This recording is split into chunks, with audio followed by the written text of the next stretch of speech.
Bonjour à toutes et tous, bienvenue sur Kinédi. Dans cet extrait de l'épisode 50, Guénelle Abéguilé nous parle de la fibromyalgie et des signes cliniques ainsi que des causes possibles de cette pathologie compliquée. Elle nous explique quels sont les symptômes que peuvent ressentir les gens atteints de fibromyalgie et aborde les sujets tels que la fatigue surrénalienne. Si vous souhaitez écouter l'épisode en entier, il est disponible sur toutes les plateformes. La fibromyalgie, c'est un super exemple parce qu'en fait, c'est une maladie très mal comprise, très mal comprise. Une des raisons pour laquelle c'est mal compris, c'est que c'est pas monofactoriel. Il n'y a pas une cause à la fibromyalgie. Il y a un terrain, en tout cas, fibromyalgie ou pas. Quand un patient vient avec un diagnostic de fibromyalgie, on peut toujours s'interroger est-ce qu'il y a vraiment une fibromyalgie ou pas. J'ai envie de dire que l'important n'est peut-être pas vraiment là. L'important dans la consultation, ça va être de reprendre un peu tout l'interrogatoire. On va investiguer chaque fonction du patient et voir quelles sont les dysfonctions du patient pouvant expliquer ces symptômes qui ont amené à ce diagnostic de fibromyalgie, cette fatigue, ces douleurs, cette tendance dépressive. Pourquoi en est-il arrivé là?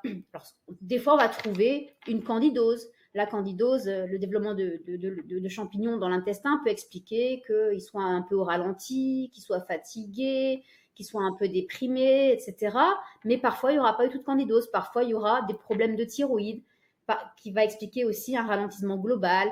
Parfois, il y aura une fatigue surrénalienne. Et j'ai envie de dire que là, pour le coup, toujours, il y aura une fatigue surrénalienne. Je pense que dans quasiment toutes les fibromyalgies, il y a des surrénales qui commencent à dysfonctionner. Et on voit bien, ces personnes ont du mal à avoir des biorhythmes. On voit que nos patients fibromyalgiques, très souvent, font des grandes siestes l'après-midi, se lèvent très tard le matin. Ils ont du mal à avoir un rythme bien franc.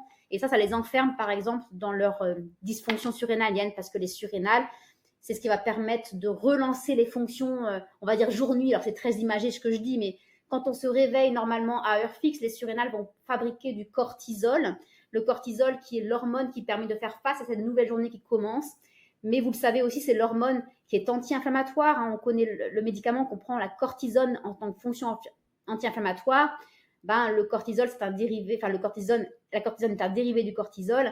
Et ce cortisol est également anti-inflammatoire. Donc les patients, quand ils n'ont plus de cortisol, ils n'ont plus de jus, ils n'ont plus de biorhythme, ils ont des douleurs inflammatoires ou allergiques qui vont flamber et ils vont pas aller bien du tout en général. Donc, on va souvent donner des conseils de mode de vie. Ça commencera, par exemple, dans ce cas-là, à avoir un rythme régulier, à se lever de matin à heure fixe. C'est difficile parce que souvent, ils se couchent à 3-4 heures du mat, mais ça va être vraiment indispensable, se lever à heure fixe. C'est vraiment qu'un exemple, hein. Mais il faudra toujours investiguer toutes les fonctions et essayer de prendre en charge les causes pouvant expliquer les douleurs et la fatigue du patient.